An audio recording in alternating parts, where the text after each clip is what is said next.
Throw Gang. We are joined by Leather Daddy Lauren Schlossman and the Times Quote King James Harris. Welcome to the weekly Running the Boys, with today's full episode only available on patreon.com/throwingfits. I was told by this week's guest that I speak too fast. Really? Yeah. When I was like, what do you want to say? The homies on patreon.com/throwingfits. He was like, what? Yeah, I forgot that well, no spoilers because we're in front of the panel, but they got their ears blown back on that one, dude. All right, well, before we get into Throwing Fits' second annual Los Angeles takeover, spoiler alert, being treated like second-class citizens at the fashion event, and I forgot a third thing. Let's see. AI-generated podcast. Yeah. Let's get into some housekeeping, Lawrence. Yeah, as you spoiled just a couple seconds ago, Throwing Fits is making its annual pilgrimage out to the left coast next week. The alt-right coast. Yeah. We will be in LA podcasting our little tushies off. Yeah, the curved hem, the butt wipe team mecca. Yeah, dude. We're going on the Hodge, baby. Bust out your Amiri boots, your brunch hats, and your butt wipe tees because the boys are going to be in West Hollywood. Yeah. Really? Fuck. Well, why? Why? Because when we stayed in the hills, it was a disaster. Yeah. For to drive. Okay, we'll get into that. Yeah. We'll get into that. And we booked steampunk Airbnb. Remember that? That place sucked. That's like, yeah, it was nice to have like separate floors. Oh, 1,000%. Yeah. No, but what we should talk about, Jimmy was in LA and he was single, dude. What we should be talking about is what I meant to cue you up for is our Mohawk General Store party. Right, yeah. We're doing we're running it back with Mohawk. You can expect another Project X level block party on Sunset Boulevard. Thursday, December 15th, 5 to 8 p.m. You all right with the leather there? You're going leather on leather. No, I know. You can see if we can honk. Can you guys hear this? Damn. That's what happens when you rub pleather on real leather. You know? Oh, hey, yo, chill, dude. This is the Malmomies you're talking about over Thursday, December 15th, 5 to 8 p.m. at Mohawk General Store, somewhere on Sunset Boulevard in Silver Lake. I don't know the exact address. Why don't you get the address and I'll carry it. Wait, I have it. Okay, monologue. Okay. Will there be an after party like last year? 4011 Sunset. Okay, boom. Mark it down. Please save the date. Just fucking Google it. What are we doing? Come on, you don't have to hold it. It's housekeeping, dude. Yeah, all right. For housekeeping, you can't go Google it, dude. It's the antithesis of housekeeping. Get your holiday fits ready. There will be a Fit Check Friday. Oh, right. Yeah. So what is there'll be some VIPs in attendance. The plan is to show up and drink the free beverages that I'm procuring for the event. No, but the plan is free drinks, Fit Check Friday photography, potentially a smaller after party afterwards. I don't know. Maybe. I don't know. That's what happened last year. Yeah. Oh, I can't wait because that was the scene of the crime. Dude. Get into it. We'll get into it. If you're listening in the free preview, what are you doing? I don't mean to do Smells like broke. I don't want to do a hard sell, but it is the top of the month. We just got hit with the nasty little purge. James is going to tell the greatest story never told in this podcast. Or we both are, because we're both involved. Yeah, we're both involved. But it happened a year ago in LA.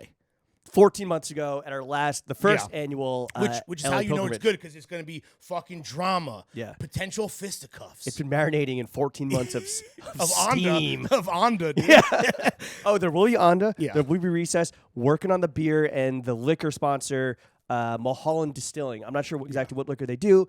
They will be represented heavily. So, yeah, come through, and it's going to be a fucking good old time. I will say, as much as we like shit on LA, and obviously this is like a work trip first and foremost, I think you and I right now are trying to do 10 podcasts in 5 days. Mm-hmm. With that said, if this was anything like last year, this was a really fucking wholesome, good time. The crowd was awesome. Got some free AirPods from Chris Cresco. That's right. Got a Supreme Neil Young tee.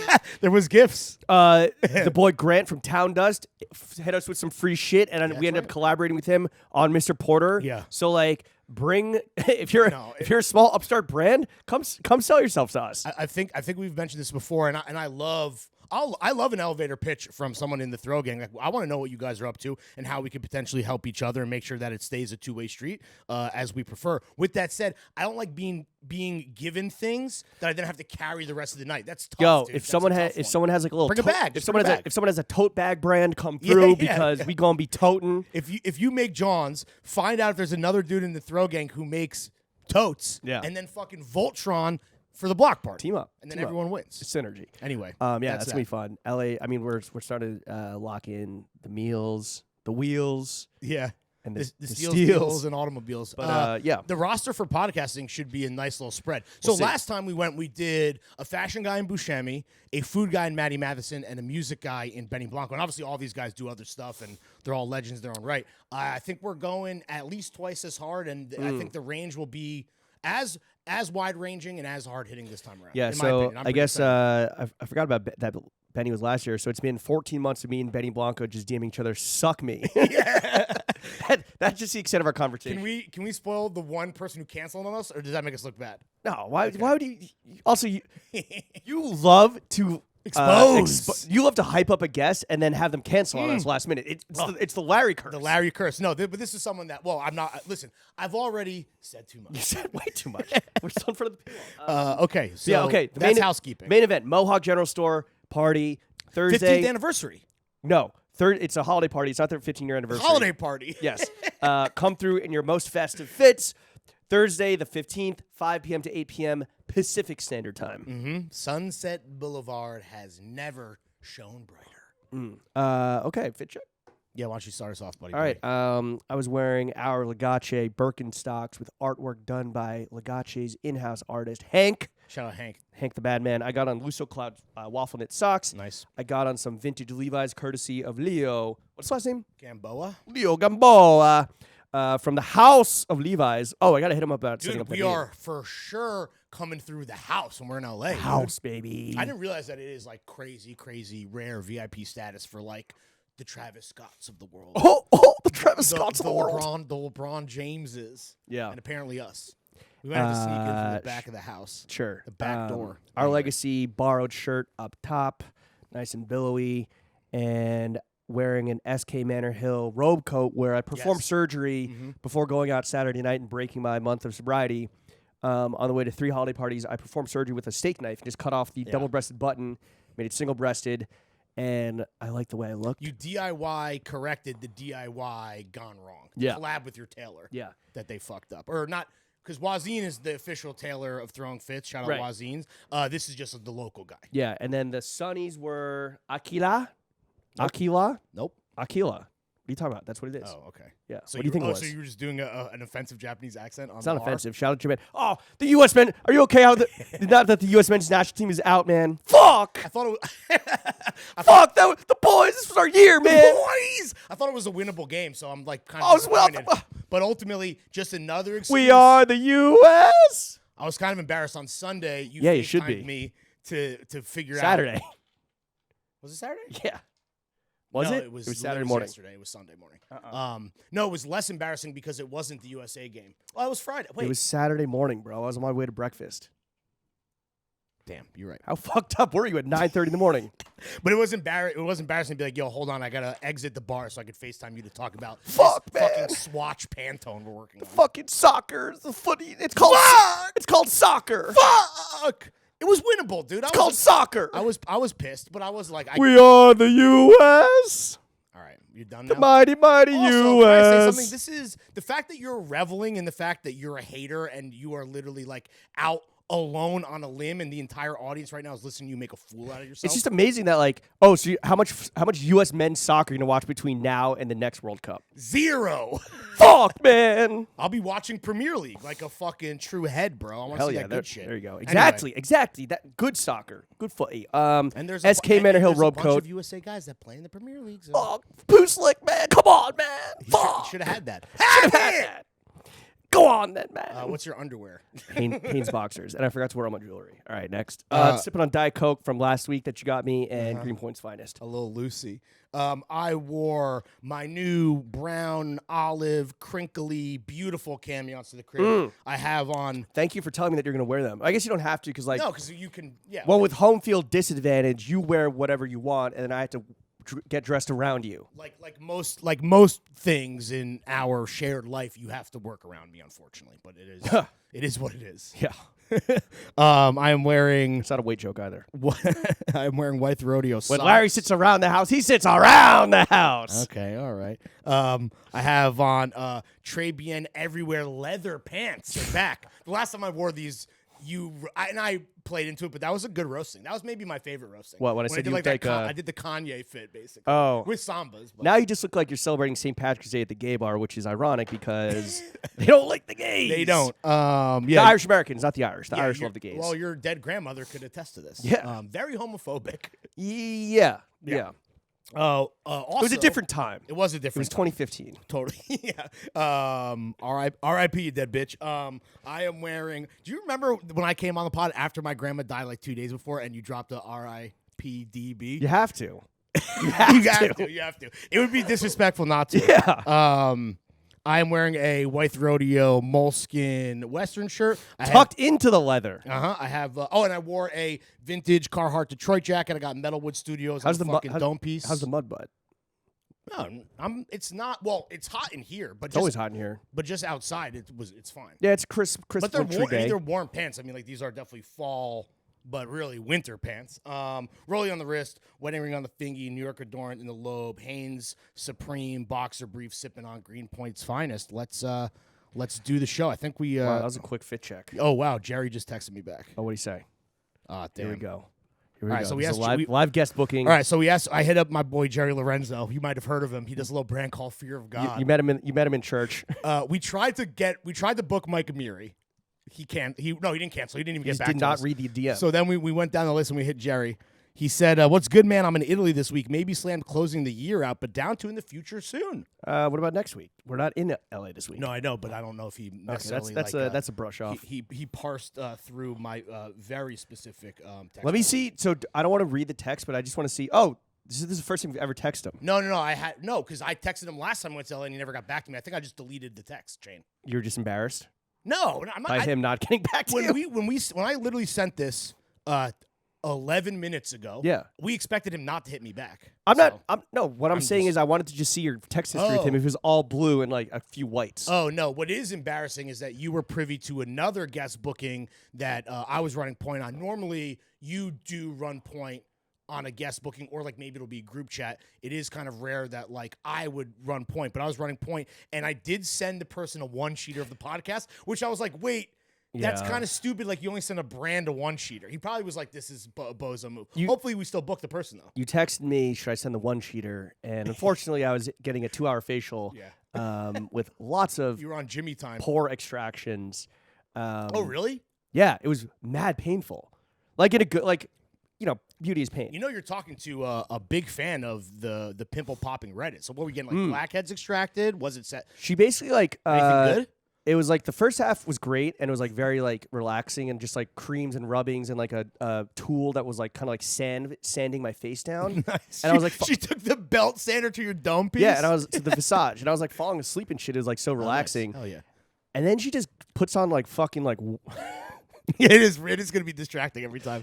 She puts on like working gloves, like gardening gloves. I think. Yeah. I don't know. My eyes are closed all the time. There's some incredibly bright light like right in my face. You probably could see Like through the skin. Yeah, like a UV thing.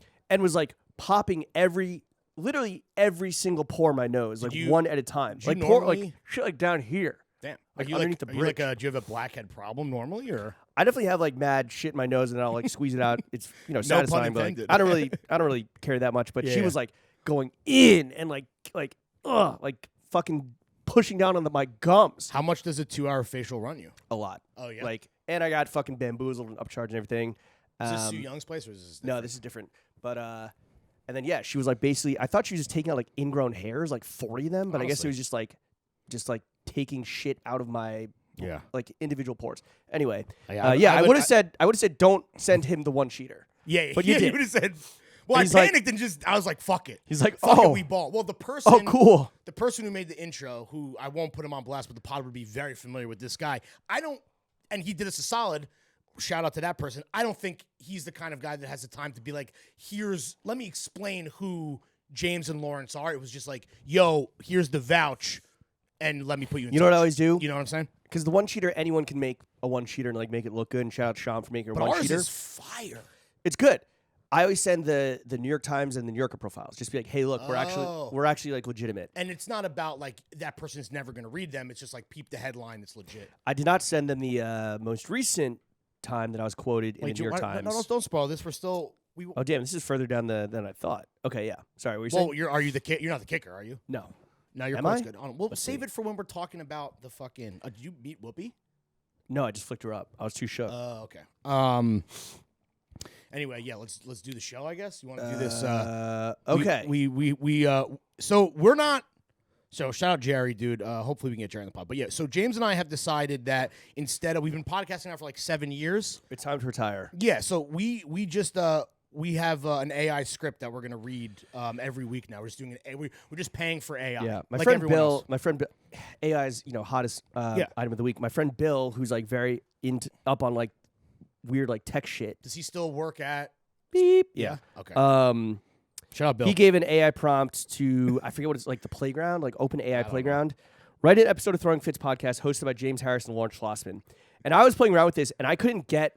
I was doing other podcasts, and it was just like you did a conversation and imagined fan fiction between two designers that didn't work. Rick out Owens asking Teddy Santis for recommendation at the Ame Leon Door Cafe. Yeah, this is legit though. This script that we have. This is fucking. This is the show. This freaks me out. Okay, all right, so we're gonna read this AI script. Welcome to another episode of Throwing Fits, the podcast where we talk about all things fashion, lifestyle, and everything in between. I'm James Harris. And I'm Lawrence Schlossman. So, Lawrence, what's been on your mind lately? Well, James, I've been thinking a lot about the state of men's fashion and how it's changed over the years. It seems like there's a shift away from traditional styles towards a more eclectic, individualistic approach. Definitely. I think a lot of that has to do with the rise of streetwear and the influence of social media. Men are no longer afraid to experiment with their personal style and express themselves through their clothes. Exactly. And I think it's great to see men embracing fashion in a way that's authentic and true to themselves. But at the same time, I worry that there's a certain pressure to conform to certain trends or aesthetics. Yeah, I think that's definitely a concern. Yeah, you gotta act, bro. You gotta act. I am. Okay. And it's important for men to remember that fashion is about self-expression, not about fitting in or trying to impress other people. Absolutely. And I think one of the key ways to avoid that trap is to focus on quality over quantity. Instead of buying a bunch of cheap, fast fashion pieces, invest in a few high-quality, timeless pieces that will last a lifetime. I couldn't agree more. And it's not just about the clothes either. It's about the whole lifestyle. Being well-dressed is about more than just the clothes on your back. It's about being confident and comfortable in your own skin. That's right. So let's encourage men to be true to themselves, embrace their personal style, and focus on quality over quantity. Agreed. Thanks for joining us on another episode of Throwing Fits. We'll see you next time. Bye for now. Take us out, Chef. What's fucking amazing is that, I mean, obviously this is what are there other men's fashion podcasts? I don't obviously punch down. No, there aren't. I don't pay attention to what's happening at the base of the mountain. I'd rather be lonely at the peak With all this shrimp. with you and all of this shrimp. But that feels like that's like a legit conversation. Well, I guess And everything that was in there is true, by the way, that we said. We stand by all of that. Yeah, absolutely. That's right. I think in our one sheeter, there's like, it's like 3,700,000 hours of like content creator or some shit, or I don't know what it is. You want to pull up the text? I could go to the text chain. Keep going with and this I'll see. A-lister. Yeah. Fuck, A-lister? Dude. Yeah, right. I think A minus. I think it depends what you're into, but for me, this is like I said we should if we book this person, this guy, we'll say his gender. I think it's who we should lead with. Oh, I would say it's probably. I mean, I guess it depends what you're into, but anyway, yeah, keep going. I'm gonna find this. No, it's kind of interesting that I mean, I don't know where this AI bot is pulling them from. It's not like they can listen to like 36,000 hours of Throwing Fits and just no like hours. put it together. There's no hours. It's just hours listened. No, it's scroll down to the bottom. Oh, you're right. I'm sorry. Yeah, you don't even know our own one cheater. On Apple exclusively, 36,000 hours listened. But I've seen some people posting raps where they've listened to like days, 14,000 hours of just a specific podcast. So like, is this number correct? It seems actually low. Yeah, probably not. Well, there's Spotify rap. That's Apple. I don't know. We should. I mean, the best number here is it's 6 million downloads. That's the number. In coming up on 3 years. Yeah, holy shit, bro. Anyway, putting out one episode a week. So thank you to Bill for that AI script. I mean, that's a short podcast that we read. That'll be more akin to what Friday Fiascos will be. Could we maybe pay like the AI premium and just get like because I watched this Black Mirror episode over the weekend with which one I've seen with Miley Cyrus. Oh, the classic where she does like the doll, right? That just like her talking. Well, it's her brain, but she only uses 4% of her brain. And it's like, and then they use the 36,000 hours of Ashley speaking to just make music. Yeah. Why can't we just have that happen? Yeah, I wonder. Honestly, I was. Fuck! I'm really impressed by the script. I stand by everything that the artificially intelligent Larry said there. I'd rather pay for that than the $8 people are paying for to get like the hot anime version of themselves to post on Grid. That to me, I cannot believe people are paying for that. Well, that's and shout out to some friends of ours that have done it, like friends of the show. But like I've done it. Javos. Okay. When I see that, We've got money to burn. Yeah. When I see that, I'm like, all right, now I know you're a fucking dub. Like you paid for it and you're posting it because you're posting a hot cartoon version of yourself. Yeah. That's what you're doing. It's insane. When Baby behavior. For everyone except Javos, this is like one of those things where I'm just like, oh, respect. 2 notches yes, decrease. Exactly. Uh-huh. You know, if it's like a Black Mirror episode and I have like a respect score, it's like, boop. I'm trying to think what else is like, trying to think what else is like a automatic respect decreaser. Well, the thing that you hate now, which I kind of like, and I feel like normally I try to be like the more positive, like one who is happy about things, glass half full versus your glass half empty. Glass half empty hater shit. The story dump. Oh, where we just took the photo dump that will like. I mean, I did one. And I kind of like alluded to that it was like a feminine urge for me to do that. But now that we've just taken that thing that was played and we're just doing that now on stories, yeah, it's the same thing. I think when you're like traveling, maybe it's warranted where it's like I'm doing shit all day and I'm like just bop bop bop bop bop bop, bop and then you get home and you're able to just like post curate the selection. But the story dump, which was started, I feel like was Teddy. heavily influenced, or people have been heavily influenced by your boy Teddy and ALD, and it's just like. When you see the fucking caterpillar, when you see like a GN level IG story where it's just dots, it's a wrap. I like breathe heavy and I'm like, all right, let me lock in. Let me put on a comfortable fit. Yeah. Let me hunker down on the couch because I'm about to be here for a while. Let me just tap as fast as I can to get through this. Yeah. Posting other people's vintage cars, I think, is pretty fucking whack. I'm guilty of that. We've talked about that before. You not so much as like other people. Well, certain people, it's like a fucking their brand, you know. I think for me, this is whoa, who's vintage Land Cruisers? I don't know if people like want us to maybe talk about social media trends, but I will say I like Instagram stories as like a real time. No, like if something cool is happening, and I understand like if you're traveling in a foreign country and you didn't sack up to pay for whatever phone plan, so you're waiting to get back to your hotel and hit the Wi-Fi. But I like to see things as they're happening. Now, I might not be on my phone when that thing is happening, but when I peep it maybe later. I can use however long it was ago that I can have an idea of what you were up to, I guess is my point. Versus someone who's just doing it the next day. I'm like, when did any of this happen? Yeah. I don't like that. I want context is king. And you know what? It's okay to not post. That is also It's okay true. to just not post for sometimes. I went 2 days without posting. Felt great. You feel good? Felt released. From a alcohol cleanse to a social media cleanse. Swapping one addiction for the next. Yeah, but I'm back on the sauce, and I fucking hate it. That was your big takeaway? I mean, do we need I don't think we need to do... That I hate boozing? That you realize that you hate that you love boozing, basically. No, I don't know. I think it's too soon to tell, but I went back on the sauce Saturday night and went party hopping and just felt like absolute fucking shit Sunday. And I'm just like, this kind of sucks. But doesn't the alcohol really enhance the party hopping? Because you're like, yo, how many bad combos am I going to get locked into at this at holiday party A? You know, like it definitely feels like I think necessary, bro. I think like evil in your case. What the 4 weeks off the sauce taught me was like, you can be sober at a party and still have fun. Like, although, oh my God, I mean, we'll talk about this one event I went to where I got trapped talking to a crypto girl. Ew. Crypto girly. Crypto girly? Yeah. She hot? No. You said it, not me, brother. It was rough. It was real rough. It was Mordecai's fault. That's what it was. What? He handed you off?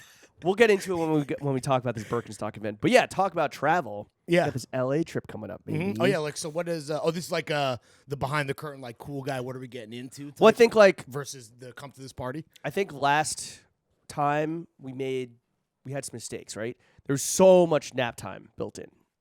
Right? Way too much.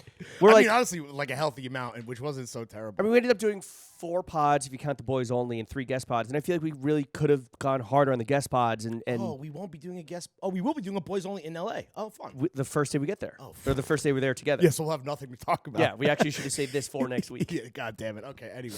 But yeah, I think last time also there was like more like meetings or like clouded dinners. Yeah. Than the infamous Matsuhisa with Chris Store, where we the worst meal of all time. well, the most paltry meal of all time. Yeah, the most underwhelming. Did we get taco truck after that? Yeah, right. I think we got food. Yeah. Yeah, we had to go to El Russo. Well, also like the nap times were built around like we were eating a lot. Like I ate more, and obviously now I'm on like this different 1 meal a day thing. But back then, when I was just a fat dude all the time, I was even like, "Yo, we're eating a lot of food," because it was almost like, yeah, like, well, I guess I'm trying to think like that birria meal when we got Teddy Reds. That was like That was mids. that was pretty mids, and also was like, this is brutal. Where now I need a 3-hour nap, and I'm gonna be shitting my pants for like the next 6 days, dude. That was rough. We gotta do El Russo again. That's worth the hype. Absolutely. Yeah. That's Maddie's spot, and I told Nalini Dirtbag to go there, and he's like, "Yo, this is the one." And it really is. Flour tortillas. I know it's sacrilegious to some of you Chicanos, but To you foos. but the foods are probably unhappy with that. Yeah. But it's just superior, dude.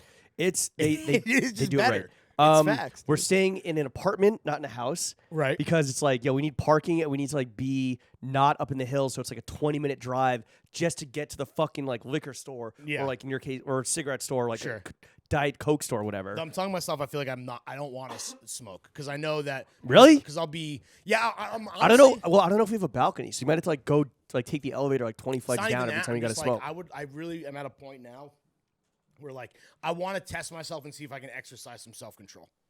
Not exercise, just exercise self-control. Yeah, So what? exactly. Not smoke? Yeah, not smoke. Even though At all? even though I won't have the prison warden on my back, I'll be a free man trying to integrate myself back into society. But like, no, I think that I need to. I gotta test myself. Wait, so we'll what's see. your dart goal? Well, if we see like friends that are smoking, I'll be bumming darts. I'll still be. So you're not gonna buy any darts? I'm gonna try to not smoke any darts in LA.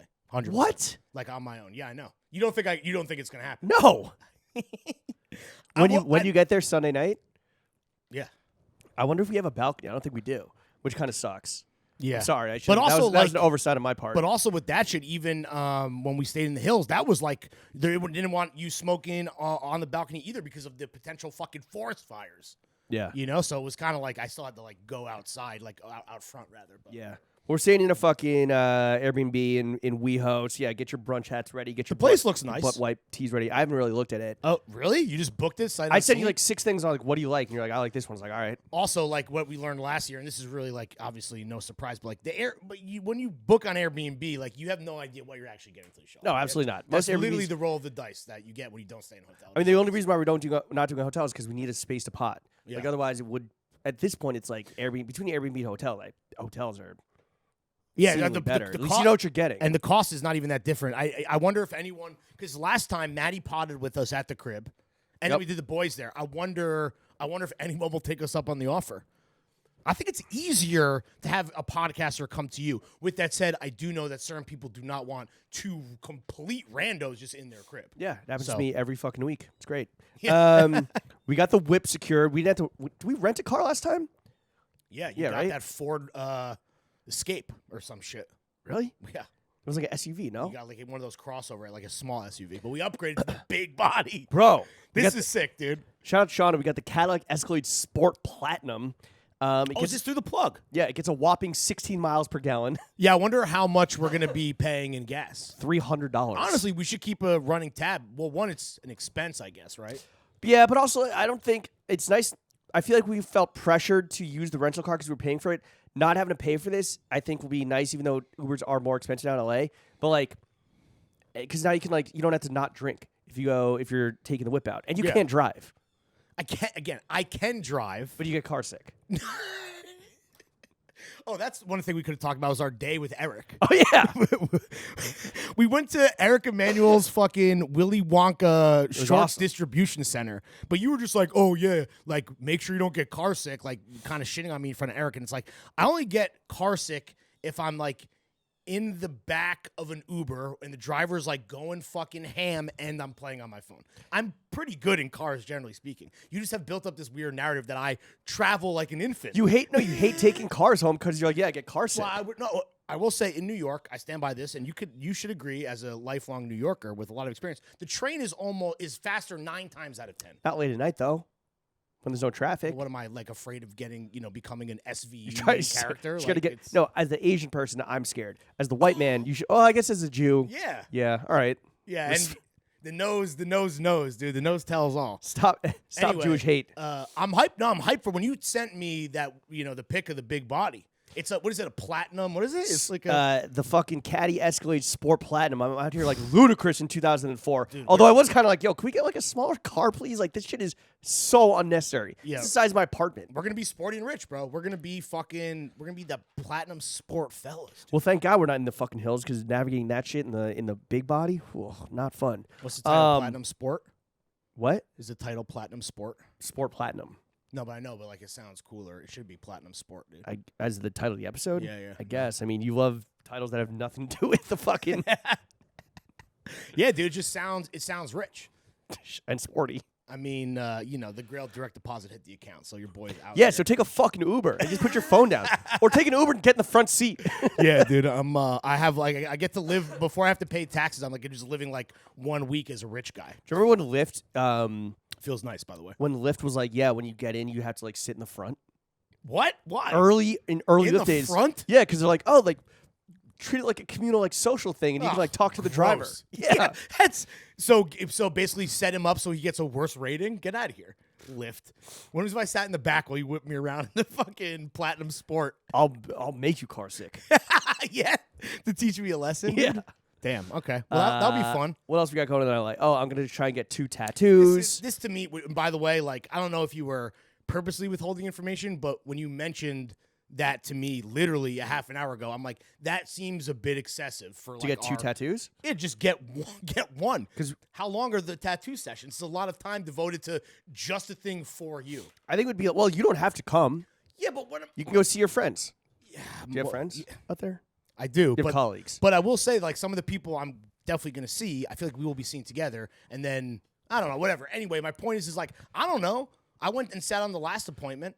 Maybe I'll get one. Probably not. You're not going to get one. No, I'm not. But we're going to Lou. Shout out my boy Lou. Do you not, like, I feel like you could not get away with, I feel like you could. I would want something from Lou. I think Lou is sick. This is our boy. Shout out Mr. Mr. Blue. Blue, who no longer lives in New York, and you have been trying to get a tattoo from for, what, like 3 years now? Nah, a little longer. I mean, towards the tail. Longer? Sorry, a little shorter, but like No, towards I love his style. yeah, like, you should just get one of these, like, on your fucking leg. Maybe. I mean, I don't know. But also, okay, so how long, what are you getting, do you know? I don't know. I got to kind of, like, parse through. I mean, he does, it's like typically smaller work, right? Yeah. So they're it'll both be going to be like- small. Like, the one I got last time also required a lot of, like, filling. Yeah. So I think that took a long time. And also, That was like an hour. an hour front to back? I felt No. like we were there for an hour. I don't Well, know. on the way there, you did get, and real quick, the food. And if anyone has LA food recommendations, please let us know. Are you 'Cause sure we got you want to, how about let James know? El Russo Taco Truck. We're trying to go to Horses Mm-hmm. and Anajak Thai. Where are you going with Nick? Korean barbecue somewhere. He said Ellie's bleak on a Monday, so this is kind of like the only option. We're not, it's not Parks, which is my favorite Korean barbecue in LA. Where Not we that I went have a with ton of- last time? Yeah, that place is fucking gas, dude. Yeah, But whatever. Anyway, I mean, shout I out trust Nick. Nick's taste on this shit.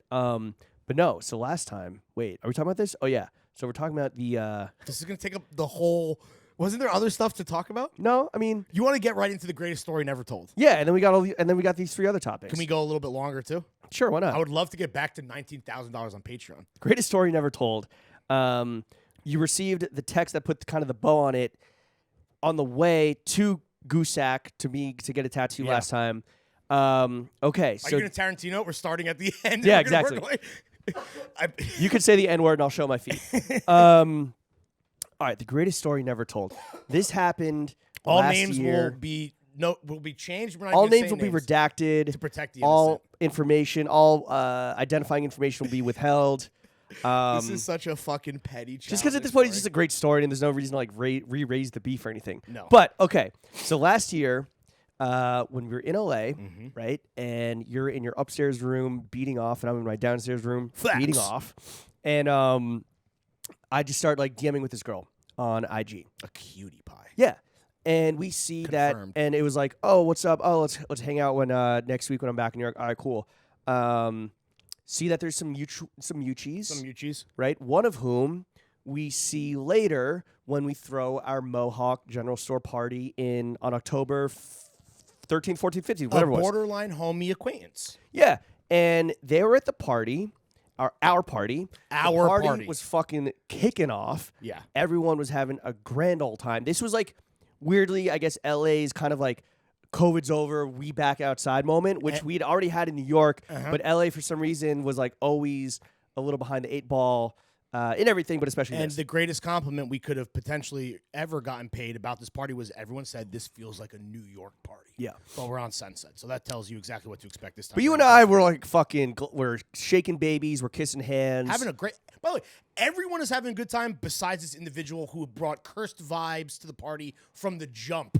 He's like he is like complaining. He's like, yo, like, the line for the booze is too long. Like, can you get me some? He was and we're saying, "Oh, can we hurry up and get to the after party?" We're like, "Bro, we are still hosting our party, which is going for like another half an hour, 15 minutes. No, we're not gonna leave our shit early so that you can go to the after party." Yeah, so that kind of shit. He was fucking Grinch. He was Grinched up. Grinch mode. And yeah, so we get to the afters, and it's a small crowd. It's like at a place that unfortunately closed down because that place ruled. Oh, that's closed? Fuck, dude, that Yeah. place was sick. And Yeah. nice little bites that we ate there earlier that day. Yeah, good food. I'm What was it- inside. what was it I think it was called The Bar or like bar, restaurant, and food or something. Okay. Terrible SEO. Yeah. That's maybe why they closed. Yeah, The Bar. No which one is- could find them on Google Maps. That's the name of the bar in Gone Girl. Oh, yeah, true. So Great movie. yeah, rewatched it. It's all right. What? 4.5 Sorry. stars on Letterboxd. I will say. Can I butt in real quick? Go ahead. The best theater experience I might have ever had in my life is Jenna and I went to see Gone Girl in theaters, and there was a party of black women sitting in front of us who absolutely were having a motherfucking field day with this movie and cracking up. Everyone was in fucking stitches, and the movie's very exciting. A lot of great twists and turns. I'm a Fincher apologist, but I fucking love that movie. Anyway, follow me on Letterboxd. Sorry. Scored a 0 on the Jimmy Snooze meter, but I was watching it at But you're home on not a in Friday night. theaters, exactly, so it doesn't really count. Yeah, I wasn't reclined. I was on the couch. Okay, so We're at that you're party. outside. So you're outside smoking with a few individuals, including the Grinch, and I'm inside with my friends. And the Grinch is like, "Yo, this shit sucks. I'm out." Yeah, literally, basically to my face and to this group of people we're with. And as he's bouncing, like, "Oh, yo, by the way, Yeah. do you know this?" So girl?" as he's walking away, I go, "Oh, yo, real quick before you bounce." Oh no, there's also he did maybe the most embarrassing interaction earlier at that after party, which we'll get to in a second. But before he bounced, I was like, "Oh, yo, real quick, while I have you, what do you think of X? She's cute." And he goes, "Why do you want to know?" And I'm like, "Oh no, fuck! Oh, no. Did I just like Fuck. Did I fully can of worms this shit?" And I was like, James was talking to her, and I think he might want to kick it with her when he's back in New York." I'm like, "She seems cool, and she's obviously cute." And he's like, "What do you? Wait, they're talking? What do you mean? What do you mean they're talking?" I'm like, I don't really know, dude. I just know that they're getting to know each other via IG, right? And I'm like, "Oh shit." I'm like, "Yo, damn, is that your girl?" Like, did I just? Now I'm like, "Oh, damn, this is about to be." Did I just step in it? Did I get in the middle of a lover's quarrel? He's like, "No, my girl. Ha! I just smashed that girl when I'm in New York." I'm like, "All right, so clearly, Cool. sick. 1, 2, clearly there's then not real problem at all. Where's James? I'm like, I think he's inside at our after party. All right, okay, I gotta go talk to James. So the Grinch immediately fucking storms off to accost you. But real quick little rewind. Side mission. Earlier that night, I witnessed maybe the most painful interaction I have ever seen in my life, where the Grinch introduced himself to another nameless mutual friend of ours, and they introduced themselves to each other, and the Grinch goes, "Yo, by the way," he's like, "I think you unfollowed me on Instagram," and that, which is an insane thing to say. Yeah, to and somebody. it's not like the Grinch has like 300 followers. He has like a multiple of that, and so it's like if you have that many followers and you notice an individual's unfollowed you, honestly unhinged. and then you bring it up to their face, and not in a joking way, not in like a thing that like maybe as you're warming up to someone you're a little fucked up, you like you let that gem drop. This was a straight up fucking interaction based around him accosting this gentleman for unfollowing him on Instagram. This is an autism headshot, which that person denied, only to later that night go, "Goddamn right, I unfollowed that motherfucker on Instagram. That guy sucks." Yeah. Anyway, so the All right, Grinch so storms in to accost you. So he comes to the bar. Confront you. I'm sitting at the bar at the end of the bar with two friends.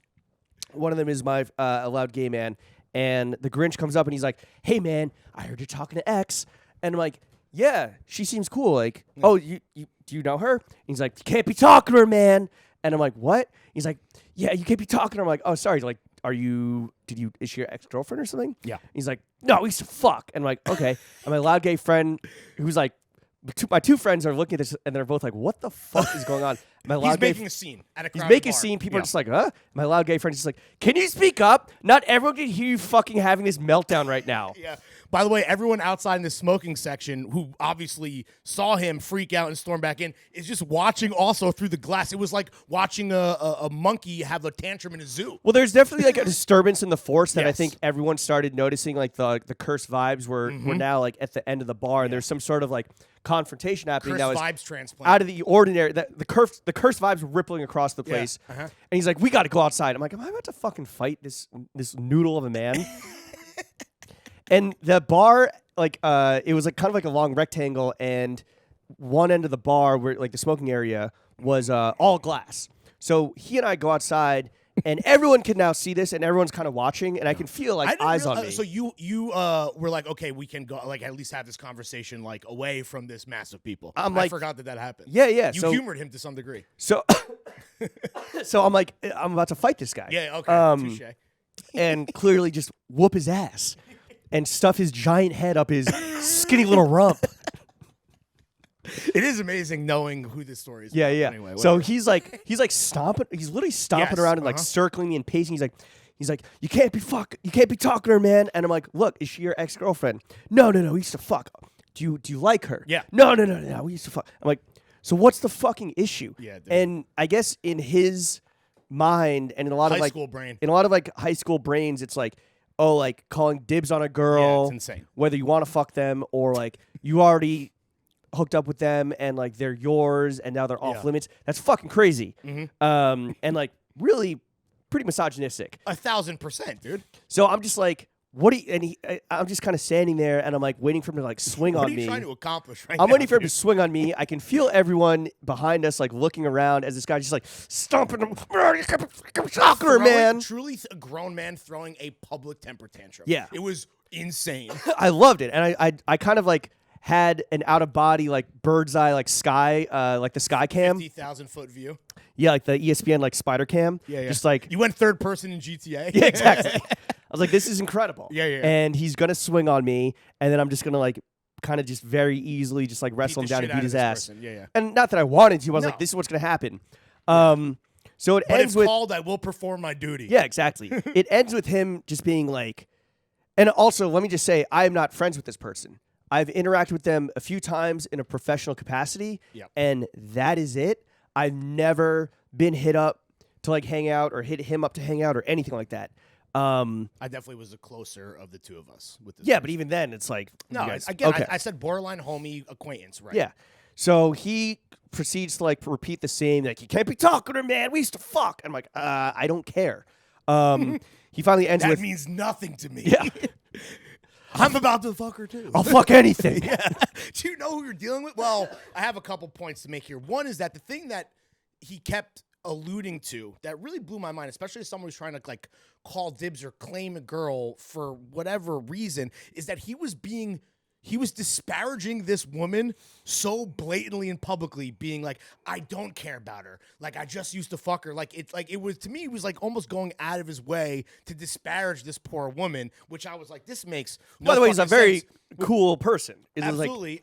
Which also, again, if you think about it that way, why are you then making this? Like, what are you trying to accomplish? It was very bizarre. well, he said to And you, the he's like, person was not drunk, by the way. This was a sober individual. he said to you, that's like, oh, James, like that's too close to home. And it's like, Yep, he said what? that. And I think part of it is your cocksman reputation. Definitely might have done a number on this poor chap mentally. Stickman gonna stick. And emotionally. You can't stop a stick man from sticking. I do remember he ended his conversation with giving you an ultimatum. Well, yeah. So he goes the whole time. He's like, "Can't be talking to her," and then finally he like turns to me. He's like, "Well, are you gonna talk to her?" And I'm like, "Yeah." He's like, "So did I convince you?" Yeah. Do you see my logic here? So he goes, "All right, well, it's fine. If you're gonna talk to her, then you can't talk to me." And I'm just like, "Bro, we don't talk." Don't talk to you. I said, "We already don't talk." and he's like, just like his brain exploded. Yeah. He had a fucking aneurysm, and he stormed off. Stomped off. I go back into the bar, and people are like, "What the fuck just happened?" Yeah, and everyone is confused. I kind of like relate. I give like the cliff notes. By the way, if you know anyone that happens to be at the after party and you hit them up, they will know exactly what we were talking about. This was bizarre. And I'm like, I kind of like mention this. Like, I give the long story short to a few people, and like, oh yeah, like that's actually a pretty common thing. Yeah, it's he's been known to do that. he's a known piss baby. Yeah.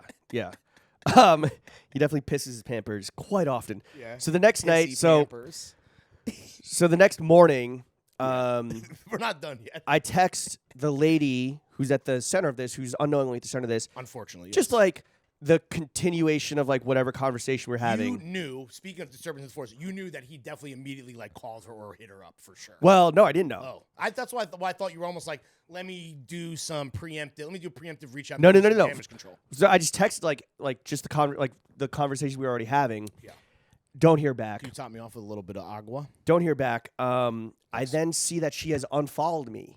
Yeah, on that socials. was really good. And I'm like, oh, okay. So On multiple platforms, I believe. Yes. So I'm like, oh, okay. He clearly got to her and like spit some fucking. I'm sure he was just like, oh, this guy's a fucking like slut, like blah blah blah. Like, you were like, this man for sure lied and tarnished my reputation to like make a point. Yeah.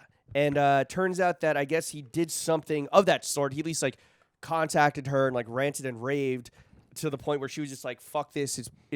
It's not worth it to like see where this goes with James. I'm just gonna like just end this, just like stop this from happening more. She got the same ultimatum or a similar one from him where he was like, unfollow him right now, unfollow James, unfollow. And I'm sure she was like, it's not worth it, and unfollowed you.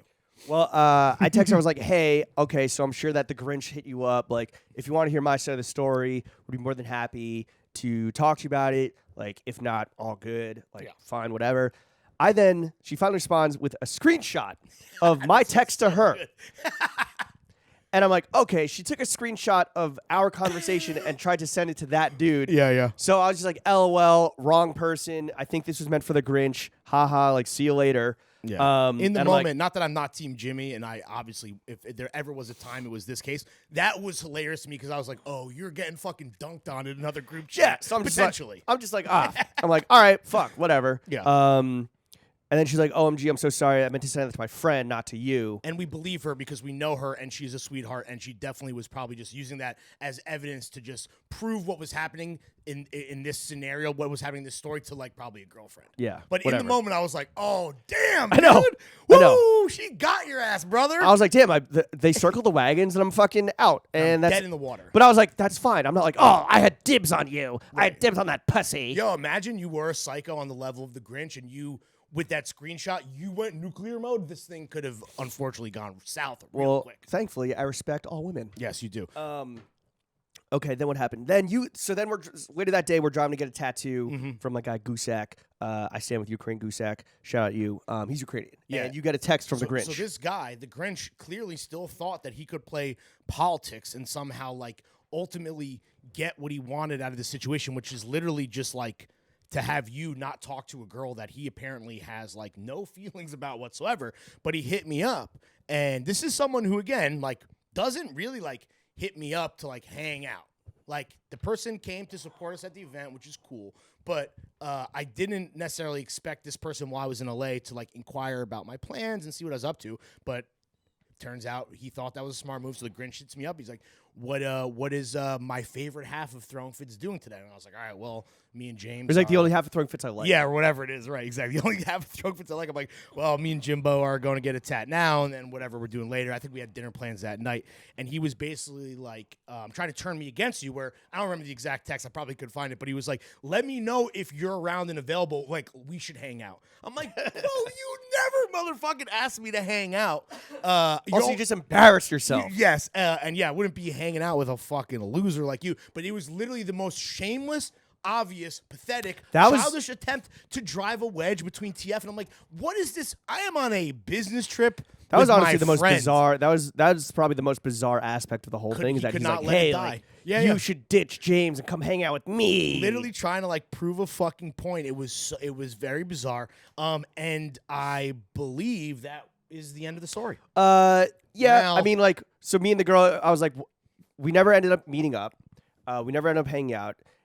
Never ended up seeing her. I guess we like ended up following each other. But I like 4 months later, we ran into her at a party. Yep. We all laughed about this bizarre, hilarious At the Grinch's expense. exchange at the Grinch's expense, and all became friends. Yeah, and she's great and she's wonderful. And, and that's the end And of the everyone's story. following each other on social media again. So, Lawrence, yeah.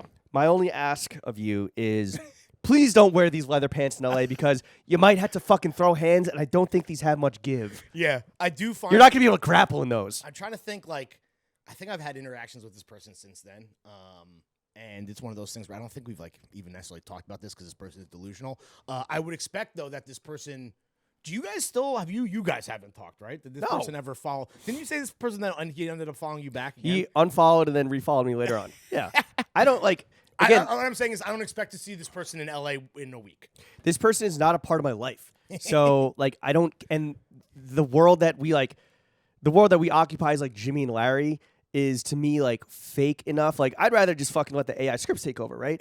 But like there's real life and then there's like the throwing fits world. And throwing fits world, I'm like, for a lot of the people, I'm like, I don't care about you. And this guy's clearly firmly in that bucket of like a small amount of people where I'm just like, you aren't real. Right. Like right, yeah. this isn't fucking, you don't matter. This isn't nothing, none of this matters. That's fair. Yeah, it was weird. But yeah, I think that listen, you already know when the goddamn motherfucking We touched boys, down at Terminal 5. it's a LAX. motherfucking Netflix original, Yeah. dude. It's a flicky, so pull up. And you might see James arguing with a petulant, having to spank a petulant child in the middle of Sunset Boulevard. I might wear the Our Legacy borrowed shirt because it makes me look bigger. Yeah, and yeah. kind of like I can like play like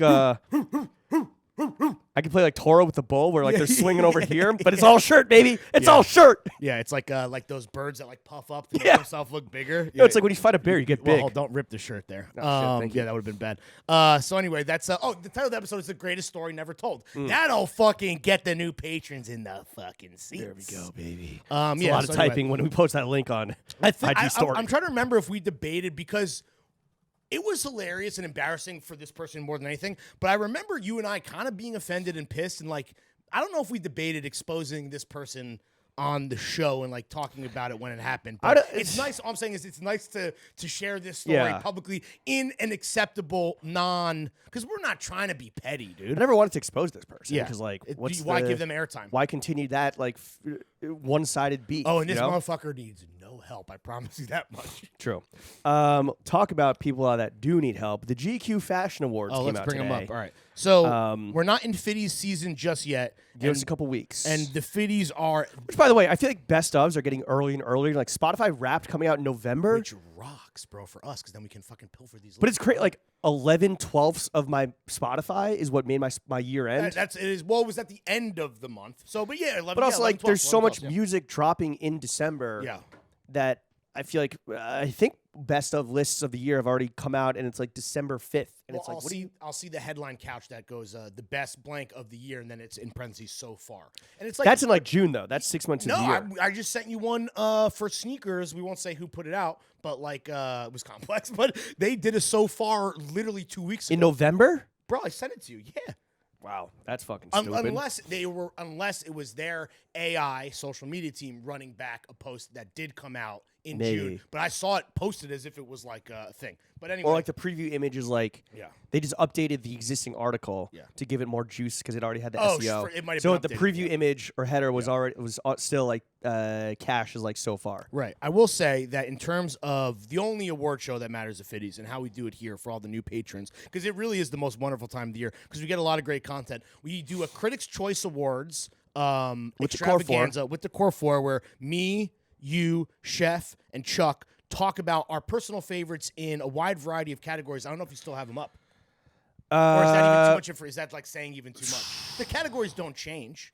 The categories don't change. All right, let me try and fucking I mean, I could probably remember. There's all right, we do best brand, best sneaker, best collab, best trend, best movie, best TV show, best musical artist, most stylish celebrity, and biggest bozo. Oh, the only categories that motherfucking matter. So we do that. We do a personal show with the fucking Groms, and then we will open up voting that'll be live for everyone to vote on. It's a public Google sheet. Vote or die. Yeah, vote or die.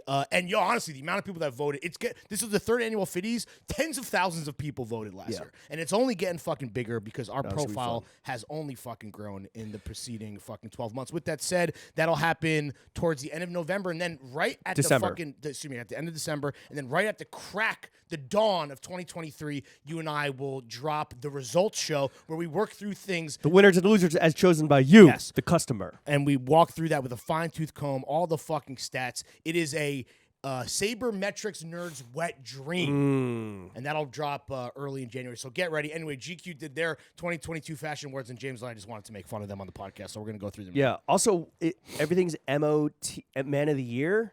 Well, this is a content package that is in their Men of the Year issue. They just put it online today. Okay, I'm just confused by like GQ hype Man of the Year. Bunch of these dudes get like this homie that you're about to say. I got a profile in that issue. So. Okay, got it. Okay, Designer of the Year, Anthony Vaccarello. Yeah, Vaccarello for Saint Laurent. Yeah. Look at this fucking Riz Ahmed looking. He looks like a Riz Ahmed fetus. Well, he's Italian, I believe. Yeah. Okay. So. Here?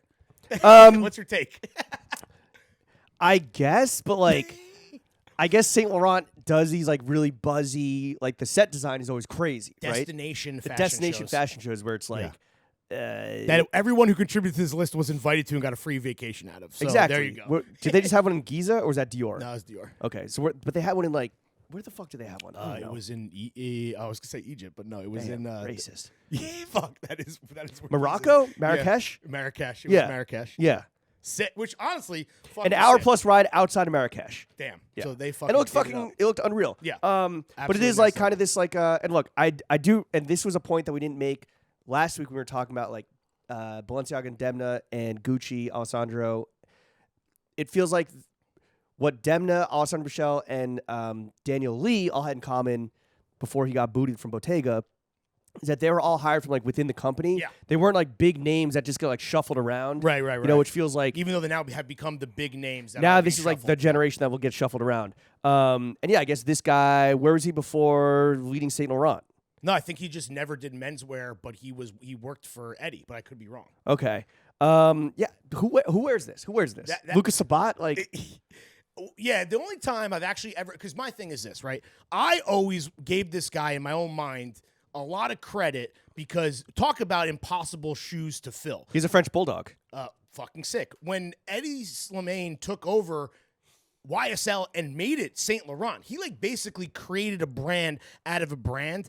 And not only is he an iconic designer that people fucking love and respect, on like a level that is like few and far between, even at this tier of fashion. Like this guy basically took over like someone else's vision. And I think it's impressive that he's even kind of in the conversation despite that gargantuan task that was in front of him. Yeah. So I do want to give him credit for that. With that said, no one fucking wears this. Well, that's what's Travis Scott on the red carpet. But that's what's bizarre. Black button-up boys. Activate. The whole GQ Fashion Awards is very like capital F fashion, and I guess there's a stat in here that their revenue has gone from just over $1 billion to close to $3 billion.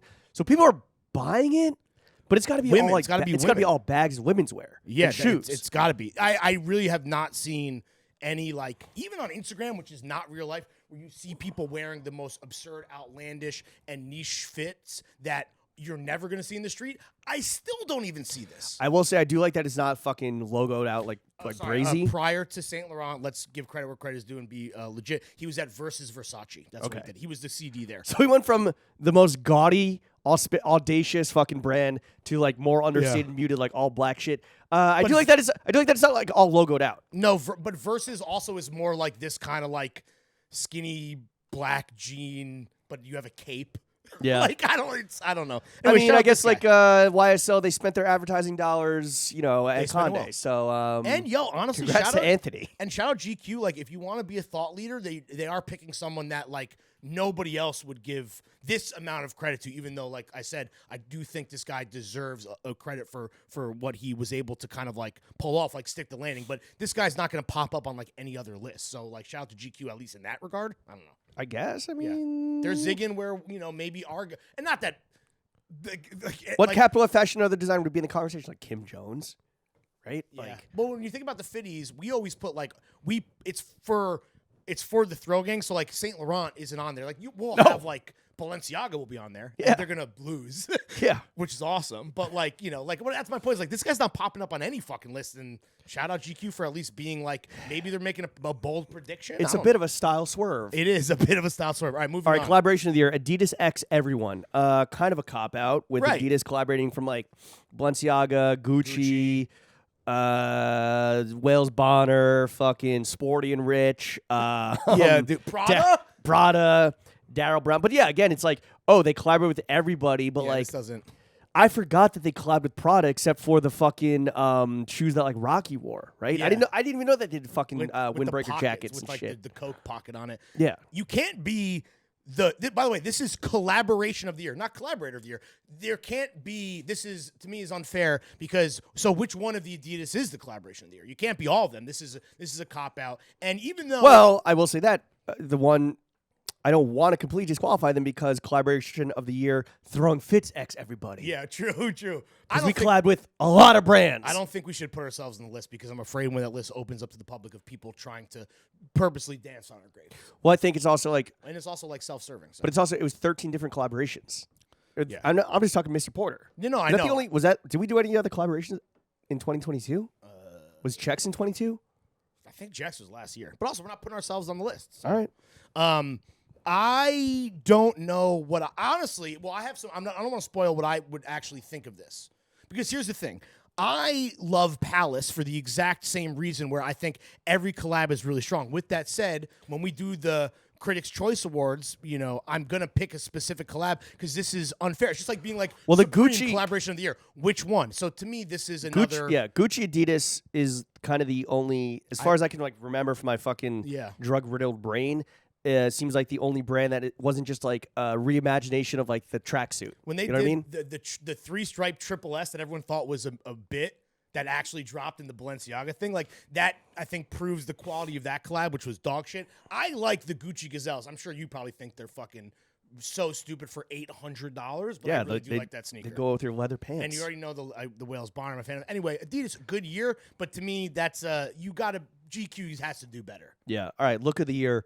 Something from the Armani runway. What look? Trash. Look 51, I believe. 51 looks. Look number 51. According to Narcdad, unlock something we've been missing. This is so I'm looking at the look. This is a shirt, blouson combination with blouson with a tie worn as like a kerchief with nice billowy pleated trousers that have some questionable details, and then what appears to be a Mary Jane blue suede espadrille-esque shoe. This look sucks. I know what they're trying to do here, which is Armani fashion shows are spectacles, and he is the fucking GOAT, and that is the menswear brand du jour when it comes to the Zood boards. So, like, clearly there's some connective tissue here between, like, all the aspirational vintage stuff that you see on the timeline every day if you follow Tasteful People, and what we're actually seeing on the runway from a brand that for sure advertises in GQ. With that said, none of these things are in the store. Yeah, and this is... The runway show... for Armani, more than maybe any other brand, exists fully in a bubble as a spectacle that never once touches or reaches a retailer. This is is like disingenuous to me. I think this is trying to be big brain, where like you don't have to be big brain with look of the year. I mean, this tie is horrendous. This tie looks like a bus seat. Yeah. Like something you sit on like the Feng Hua. This is like it's not a Harrington because there's a point collar, but this is literally a jacket being worn as a shirt. But then like putting tying a tie outside of like your collared barracuda jacket. Tie. Yeah. It is whack as right. fuck. Moving on, sneaker of the year. Okay. This is interesting for me. Big style swerve here. Prada's America Cup. These are horrendous, and I've only seen like Eurotrash and like Fashion Gaze wear the America's Cup by Prada, and like. Some hood dudes make it look fire, but this shit is sneaker of the year. Come on. It's fucking Asics Jones. Yeah, I have a couple things to say. One is that why is this the sneaker of the year? Because it's clearly not. With that said... Although we did go to the Cassius Hurst Oh, the Cassius The Prada. Those are dog shit. Those were very like Bari core. Those were he had the full spread. That is it. Those were America's Cups. And I know the Prada purists. I don't know how many there are because they're typically like older unk level guys. Where like the shape of the America's Cup is trash. It's all about the old shape. We're not here to debate any of that. I think this shoe is like cool, and I do think that guys like you and I could pull it off. I've seen like our fashion homies like Gian wear them, or like I know Mikey's an America's Cup guy. With that said, there is no universe where the America's Cup is sneaker of the year. Yeah, these would look great with my Diana Rossi Prada fleece that I wore on Saturday. Right. Diana Rosa. These are. What is the rationale here? I don't know, dude. I think they're trying to. Yang wrote this. It looks like. Oh, they talk about Cassius Hurst. You got to get Prada advertised. You got to get them in here. Okay, most stylish man of the year, Chris Pine. Fam. I get it, but this is first of all, should we FaceTime Jake Wolf to get the boss on the line to fucking weigh in here? Wait, why is he a Chris Pine fan? No, he's the #1 voice in celebrity Chris Pine stand-up? In paparazzi pics and celeb pops. Got it. This is absurd to me. I think Chris Pine has entered the conversation with and he most stylish man of the year. Mm-hmm. Like I don't know, dude. I don't know. Do you have I have and I told you my answer earlier. And the most Reddit, stylish man of the year? Yeah, and the Reddit kind of just hopped on this with one of his looks, but I love the Austin Butler press run for Elvis. And he can't stop talking. The best part about Austin Butler is that his brain broke and he can't stop talking like Elvis. I'm wearing big fits. I'm wearing big fits. Please kill me. I can't stop talking like this. He looked fucking great, and I think our boy fucking one of the most stylish guys in the world, John Teets, who I stand for. I think Teets was fucking locked in with some of that styling. He was wearing vintage on his own with his girl. When he was hitting the red carpet, he had fucking good Celine fits, nice little fucking styling maneuvers that, only I feel like big brain fitsmen like ourselves would be into. I feel like he blows Chris Pine out of the water. Chris Pine should be in the conversation. I don't think that Chris Pine wins any of if you put a tournament together, I don't think he makes it into the third round. Chris Pine was just doing that thing where it's like, oh, is he a homeless guy or is it Chris Pine or is it a celebrity? Yeah, also, you know how someone celebrity grows big beard? What? You know how someone in the Discord was like, oh man, I wish I could be reincarnated as Pepper, Lawrence's dog. That was weird. Yeah. Do you wish that you could be reincarnated as John Teets' child? Yeah, dude, of course, bro. I'd be so much fucking cooler. I don't wait. Oh, as Amrit's baby. Teets to me, pound for pound, is maybe like the most stylish guy alive. And we've been meaning to talk about and we've been asking a lot of guests on the show who's like the real guy that inspires your style. And obviously for you, it's Teets. Teets and a bunch of people are industry dudes. But with that said, I think that we could maybe tap into that at some point. We have it in the chamber. All right, well, here's a category in the GQ Fashion Awards that was paid for by Valentino, clearly, because Color of the Year, Valentino Pink. Yeah, this is... you had to invent a category just to get their name in there. We can move on. Accessory of the Year, another bought category real quick, with Color of the Year, I think because of Wales Bonner and because of Emily, I still think it's like that Kelly Green. I still think that was our Color of the Year. That was our Color of the Year 2 years ago. I know that's what I'm saying. It's kind of crazy that there hasn't been, with color, it's usually about forecasting forward. What will be the color of next year, not what was the color of the year. So again, a weird category that clearly was invented for Valentino, and no, Valentino Pink is not the answer. But also, how can you prove that wrong? It's I think Color of the Year was Slime Green, bro. Free my slimes. Okay, Accessory of the Year, Ramoa Carry-On. Another bought for category. Okay, Watch of the Year. I don't know what this is because I'm not a watch guy. Wait, we're done with accessories already? What do you want? Do you want to shit on it? Accessory of the Year, Ramoa Carry-On. What do you think?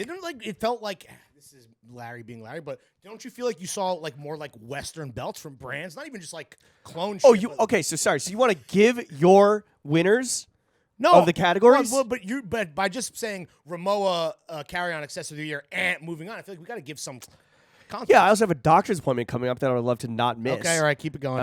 So Ramoa Carry-Ons.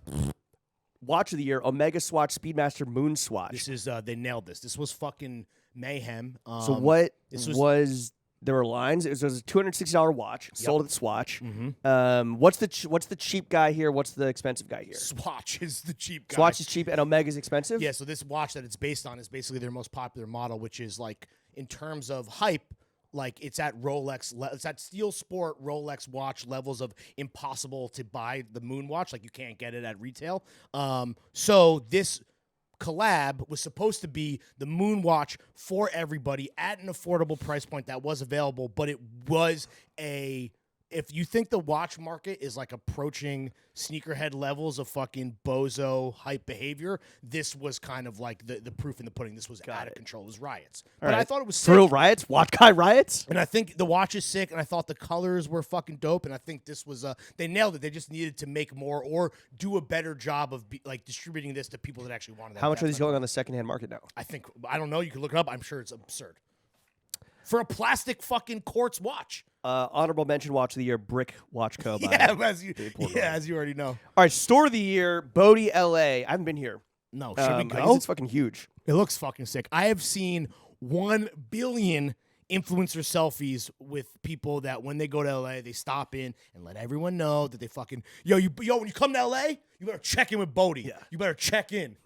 You ain't valid. You ain't valid unless you hit a Blvd. With that being said, like, sure, like, what is the actual? There's no answer for like that I would have for this. For store of the year? I don't know. CHCM. You know, shoe of the year, mules. Again, this is a category. You're late. Yeah, late. They got, but dude, Camion. They got the Camion mules. One black. This is the Loewe. What is that? Or that's Tom Rose. Ford. That's okay. With the square toe. It's big square toe. Yeah. Trend of the year, tennis vibes. Yeah, this is a holdover from COVID. This was like a socially distant activity that like people could do that you could get fitted for. Sure. I'm surprised GQ more didn't so say, for women than men, I thought. I'm surprised GQ didn't say pickleball vibes. Yeah, this is the fucking fake waspification, wasp core. Like, oh, I'm a rich fucking New Englander that, I hit on the weekends and I drive my old Subaru. This is fucking bullshit. I will say, if this was really trend of the year, couldn't their little collage feature more than 2 things that actually happened in the past year? These are just old photos of McEnroe, Federer, old photo of Fed, Serena retiring, like. But Serena's wearing like a ice figure skating dress and like a Wes Anderson. Richie Tenenbaum. Luke Wilson. Yeah, but I'm just like kill yourself. To me, if it's the trend of the year, couldn't there be an actual visual asset that like represents the runway stuff, the runway looks, or the collabs or the products that actually like feed into this? I'm not saying this is wrong. I just think that they could have done a better job selling it. With that said, I think that that's also like accurate to some degree. I don't know what else it would be, right? Sure. I mean, I would say we have trend of the year on ours. Yeah. So tennis core will be on the list, right? Maybe. We'll see. Fake wasp. It's fake wasp. It's fake wasp. Also, it's Fugazi wasp. Also, that's the category we have the most fun with, like coming up with like the stupid fucking trends. That's the best. Wasps. Keep it fucking locked. Breakthrough design of the year, Tremaine Emery. Who's gonna fill the void in the post Virgil world? I mean, this dropped right as Dior Tears fucking hit Giza. Yeah. I guess wait, so has his Supreme touchdown yet? I don't know about the clothes. I don't know like what timeline we're on there, but I think like a lot of the visuals around the collaborations and stuff, and then the photo too with Andre 3000, which was awesome. Because I think this is mainly about him taking the helmet Supreme. Yeah, but yeah, I think like legit. You shit on denim tears all the time, but like you see those jeans everywhere. No, I don't shit on it. It's the joke is that if you're white, you can't wear those you can't seriously look at yourself in the mirror and like walk out of your house as a white man wearing denim tears wreath jeans. Like you're fucking insane. No, I think Tremaine is important. No, my thing is when I've criticized him, and I like Tremaine, we've met him before. He's fucking cool. I'd love to get him on the show. I guess if I was going to be critical is that his designs, his vision is a bit one note. With that said, it is a necessary note. I mean, like he's exposing fucking a lot of racial injustice through his clothes, and the Met fucking agrees. They put one of his fucking sweaters on display. I don't think it's one note. But yeah, the Dior Tears just hit. I guess it's kind of big. People like the shoes. I kind of fuck with the mules. You don't fuck with the sneakers though. Sneakers are garbage. Well, dude, Dior's footwear is typically pretty bad. I mean, most of it is. There's some cowboy boots that looked fucking good. And the gear is fine. It kind of just looks like Dior. It looks more like I know that they're using the Dior Tears. Looks fun. It's like more fun than regular denim Tears. And like less like I don't know, fucking assholey than regular Dior. Is what it looks like. Yeah, good point. It is kind of like it's greater than the sum of its parts. I believe is what you're trying to say. All right, that has been the GQ Fashion Awards and us just shitting on them. The 2 old guys in the Muppets, in the fucking theater, dude. That's us. Yeah, I guess we'll see all these people at the J. Crew holiday party that we're going to this week. What are you gonna wear? Are you gonna wear J. Crew to the J. Crew party? No. Are you gonna wear your big old chinos? No, I turned down or just kind of ignored the gifting dressing request. Yeah. Even though I was going to ask for the suede vest a second time. or just another pair of power boots. Like, Yeah. Literally for every J. Crew party, I could get fresh power boots and just have a full fucking spread.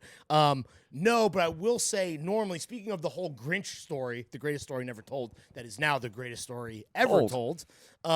Normally, I can't get it up for holiday parties. I go Grinch mode myself. With that said, I had a little holiday soiree at my crib, and I went fucking budget ass Ralph mode. I went lift shits of making the pack flip. I did denim, and I did denim black tie, and I kind of was feeling myself, and I'm kind of like into it. I love dressing for holiday parties. I love getting festive. Like, it's a chance to kind of go for it and like go over the top, and like it's okay, and it's a whole ass vibe, bro. No, I hit like 3 holiday parties this past weekend. What was the fit? It was the Lina Rosa. It was right? slightly restrained. It was the Lina Rosso, Rosa Prada fleece. I wanted to do green pants, but it would have been a little too on the nose. So I went with the super tight, the Trebbian Everywhere denim. Their first time doing denim with the curved hem. Those are sick. Black para boots. Sorry, Black Parade undies. And then the SK Manor Hill robe coat. Oh, nice. With the grill. So it's kind of like you went sexy Santa. Yeah. So I don't know what I'm gonna. Should I wear a suit? I mean, I'm definitely not wearing a tuxedo to the J. Crew holiday party. Specifically, Well, also because I got to go to another party before that. I think that's going to be more low key vibes. Zooted and booted. Yeah, I don't know. I'll probably just I don't know. Maybe I'll do a sport coat and jeans. Festive dressing, though, like holiday party dressing. First of all, I love holiday parties on weddings, and like I think getting dressed up and going over the top and like doing something a slight style swerve, peacocking, but like not too much, but like going above and beyond like what you're most comfortable in, pushing the envelope, hitting Mach 69. Like that's it's just a perfect excuse to do it. For sure. I'm with you though. And you're never going to be at fault because it's like, it's the holiday party. Absolutely right. No one is ever going to begrudge you from really going for it, like you said. I guess I'm not into, I like just the pop of the red fleece.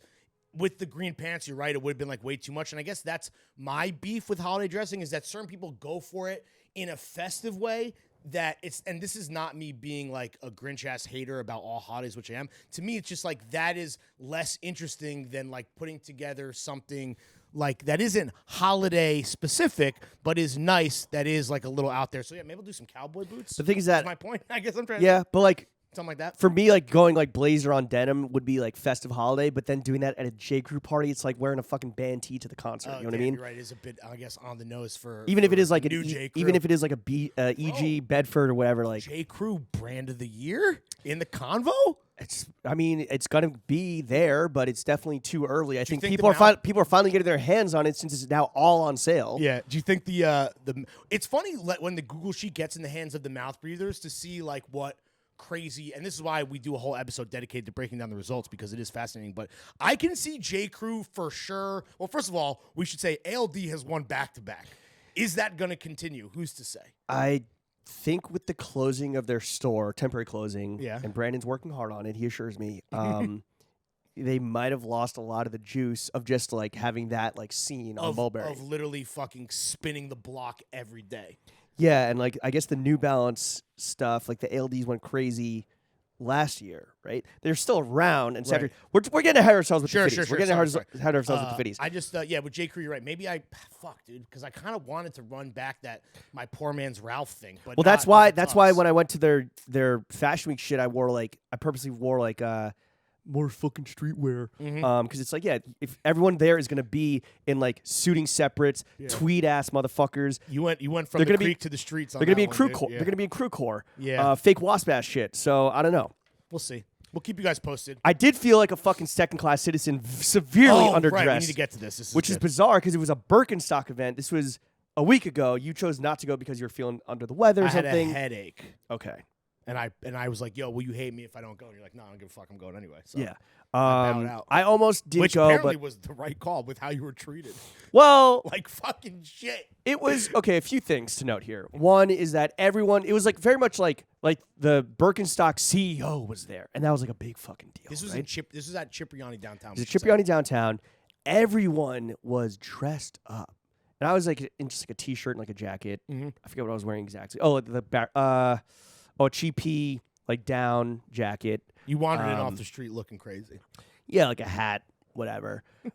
Everyone was fucking dressed up. Like it was a and gala? I was like, this is Birkenstock. Like they make slip-ons, right? Yeah, they make fucking sandals, dude. I guess their whole thing is a sneaker. You wore your tux to the sandals party? Their whole thing was like a sneaker. It was like to promote a sneaker and like, hey, like what's your size and your address here? Oh, no. Pick it up on your way out. I'm like, I'm good. How were they? I didn't pick them up. Birkenstock sneaker? Yeah, I didn't pick them up. I haven't even seen a single headline about this. Well, I was quoting the Times talking about the Steve Jobs. I guess that was the other big reveal. It was kind of like a retrospective of like all their collaborations. Okay. Which when you look at it in its entirety, you're like, damn, Birkenstock, and this goes without saying, but like they've been making crazy moves.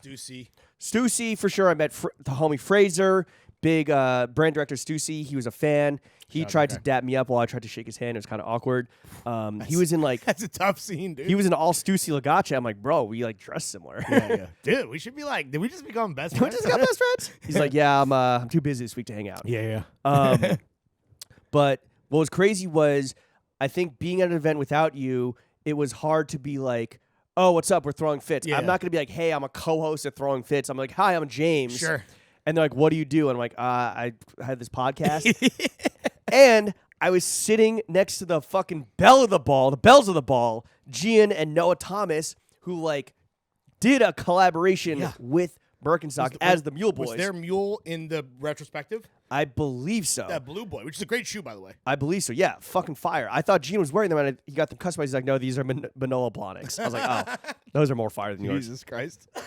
But I was literally like, they're like, oh, can we get a photo? And like, Oh, yeah, of course. Cheese for the camera. They're like, okay, can you step aside now so we get a photo of the Mule Boys? I'm like, what the fuck? Like, they are the VIPs. Yeah. The Mule Boys, this is their event. I don't know what you were expecting. It's kind of like you went to the chess national championships and it's like, Bobby Fischer and the IBM fucking machine take precedence. And I'm over here playing checkers. Yeah, exactly. Yes. In that analogy, you're the fucking checkers guy. I wish I could have been there so that we could have both taken it on the chin together as a unit. With that said, I think rolling Dolo separately it's weird. I can't be like, we're throwing fits. That's why I was like, if you would have been like, nah, if you're not gonna go, I'm not gonna go. I would have nutted up.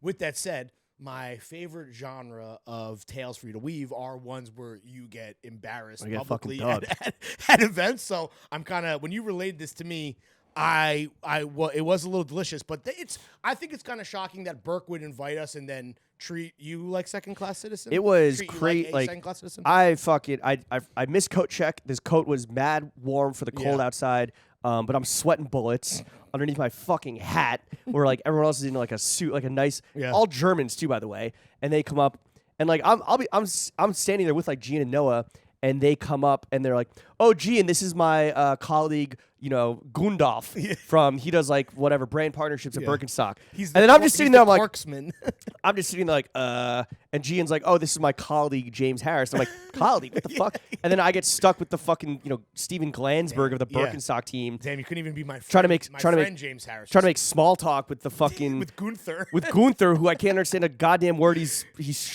speaking my ear. Yeah, you would think that some of the responsibility for your dub would be on Gian to kind of like, I also like colleague versus how about just my friend.